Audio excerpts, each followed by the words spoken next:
He wrote that all men are created equal, yet owned over 600 slaves.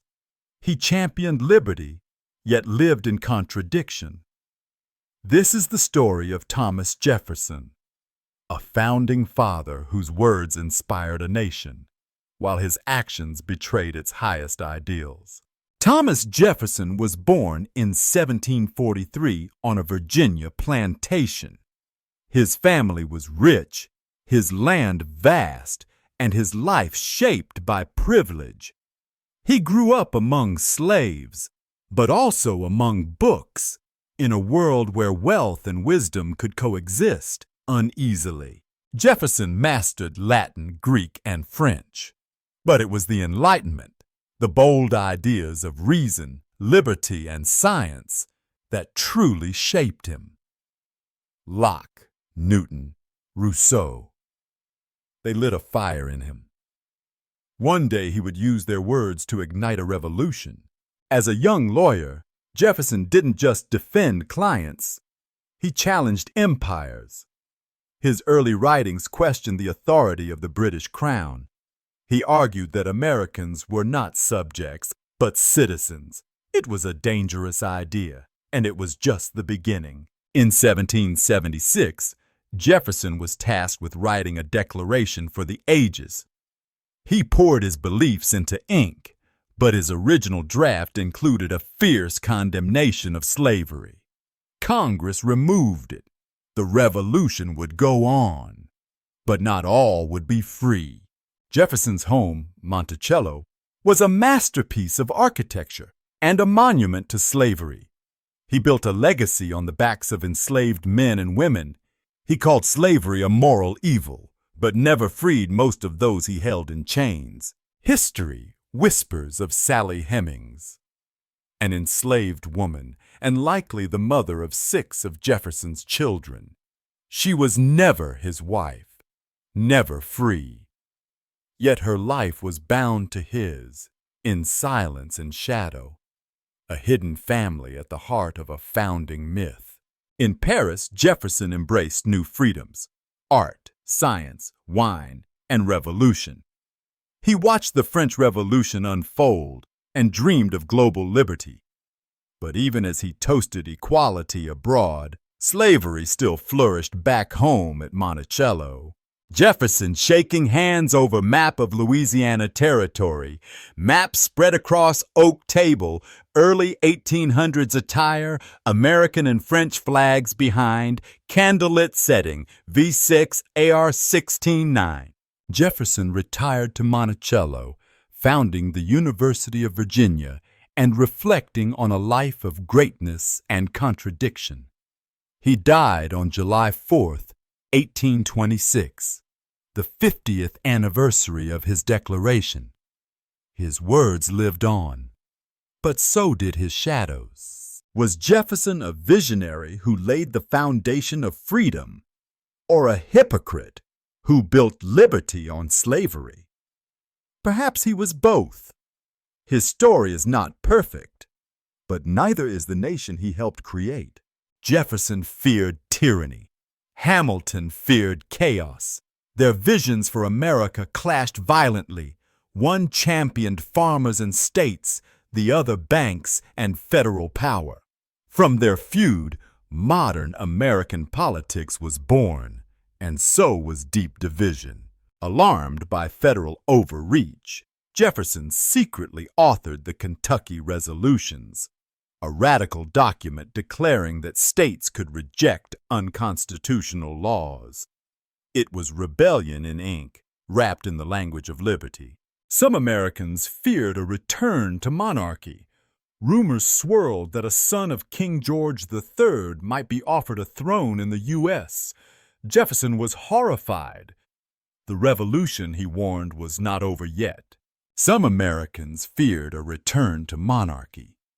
Rumors swirled that a son of King George III might be offered a throne in the U.S. Jefferson was horrified. The revolution, he warned, was not over yet. When Jefferson finally became president, he addressed a divided nation. "We are all Republicans. We are all Federalists." It was a call for unity and a rare moment of political grace. Trying to avoid war, Jefferson cut off trade with Europe. But the Embargo Act crippled American ports and hurt farmers. What began as a peace strategy turned into an economic nightmare.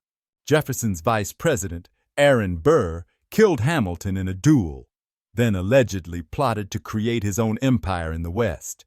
Jefferson had him arrested. The trial divided the nation again. Jefferson admired France, but feared Napoleon. When France took control of New Orleans, Jefferson was ready to side with Britain.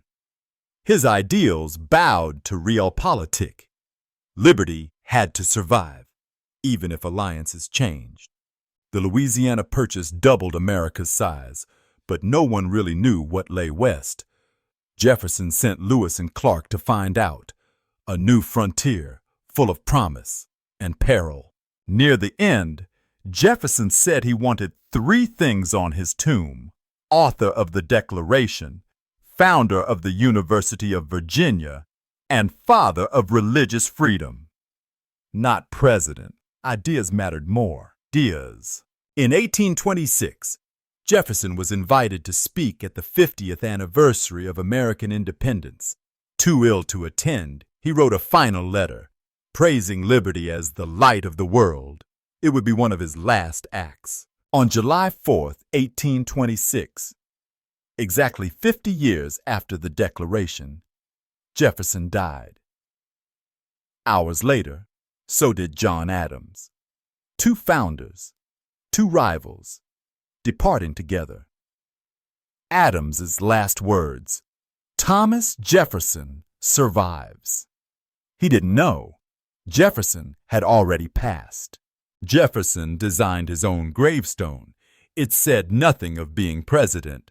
Instead, he listed 3 roles: author of the Declaration, founder of UVA, and champion of religious liberty. For him, ideas outlived power. Jefferson once wrote that slavery was like holding a wolf by the ears, too dangerous to keep, too dangerous to let go. But he never let go. Generations paid the price. DNA would one day confirm what many long suspected, that Jefferson fathered children with Sally Hemings. 4 of their children lived as free people, but never as equals. America still struggles with that truth. Was Jefferson a genius who shaped the republic, or a hypocrite who betrayed its ideals? Historians still debate. What cannot be denied? He built an architecture of liberty while standing on stolen labor. Jefferson's words were echoed by abolitionists, suffragettes, civil rights leaders, even revolutions around the world. The man was flawed, but the sentence, "all men are created equal," refuses to die. Today, Monticello is a museum. Tour guides speak of liberty and slavery. The estate is no longer just Jefferson's dream. It is also a reckoning with America's contradictions. Jefferson is a mirror. When we study him, we see our own contradictions. Freedom and inequality, vision and failure, pride and shame. He helped build the house. Now, we must decide how to live in it. Jefferson wrote, "The earth belongs to the living." He knew that each generation would reshape his legacy. So we ask, what will we do with the freedom he proclaimed and the silence he left behind? Statues of Jefferson once stood untouched. Today, they spark protests. Some demand removal. Others demand reflection. His image has become a battleground, not just of bronze and marble, but of memory and meaning. Jefferson believed a republic needed educated citizens. He didn't just write laws. He wrote ideas. From architecture to agriculture, he asked, "How should a free people live?" We're still searching for his answer. He dreamed of a nation of farmers, independent, virtuous, free from urban corruption. But even his farms ran on enslaved labor. His agrarian vision was pure, yet tainted by exploitation. In Vietnam, India, South Africa, Jefferson's words inspired revolutions. His ideals left America's borders long ago. But those who quote him today do so knowing liberty without justice is only half a truth. Only Monticello's tours once skipped the slave quarters. Now they don't. Visitors walk through stories once hidden, names, tools, broken chains. History isn't just what we remember, it's also what we choose to see. We hold these truths to be self-evident. Few sentences changed history more, but Jefferson's truth was never finished. Each generation reads it differently, and each must decide what truths are truly self-evident. Jefferson's life is a study in contrast, genius and denial, hope and hypocrisy. He gave the world words that soared, while living a life that stumbled, light and shadow, in one man. He lit a fire, not just for freedom, but for debate. He didn't resolve the contradictions of America. He revealed them and left us to wrestle with them. If you could meet Jefferson today, what would you ask? Why didn't you free them? Did you believe what you wrote? Or did you just believe we would finish the work for you? Jefferson helped write the first chapter of America's story, but the book remains unfinished. We live in the paragraphs he couldn't complete. The next line is ours to write. Jefferson has been carved in stone and criticized in song. From school books to Broadway, he's been lionized and lampooned. Each generation makes its own Jefferson, a canvas of contradictions still unfinished. For decades, school children learned the legend, not the man. But now, textbooks are changing. Jefferson is no longer just the author of liberty. He's a question. What do we do with greatness that's flawed? Jefferson's descendants, both black and white, have come together to tell the full story. Through family reunions, interviews, and shared grave sites, they confront history not with shame, but with truth. For years, the voices of those he enslaved were silent, but diaries, oral histories, and ledgers now speak for them. They remind us, history isn't just made by those who lead, but by those forced to follow. Jefferson's vision of liberty was bold, but bounded. He couldn't imagine women voting, black people governing, or native nations retaining their land. He opened doors, but locked others. The key is now in our hands. Jefferson never clearly defined equal. Did he mean men? White men? Landowners? Ideas that seem self-evident now were not then. His silence shaped centuries. We're still rewriting what equality truly means.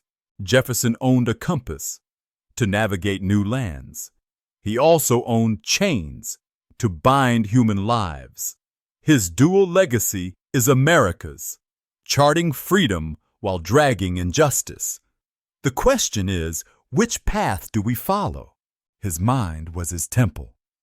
Books, inventions, languages, designs.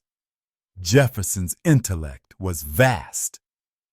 Yet even the brightest minds can be blind. He built his Monticello with brilliance, but not always with justice. Jefferson believed in revolution, not just once, but again and again. He wrote, "The tree of liberty must be refreshed." His fire still burns in protests, votes, voices rising not to tear down, but to rebuild.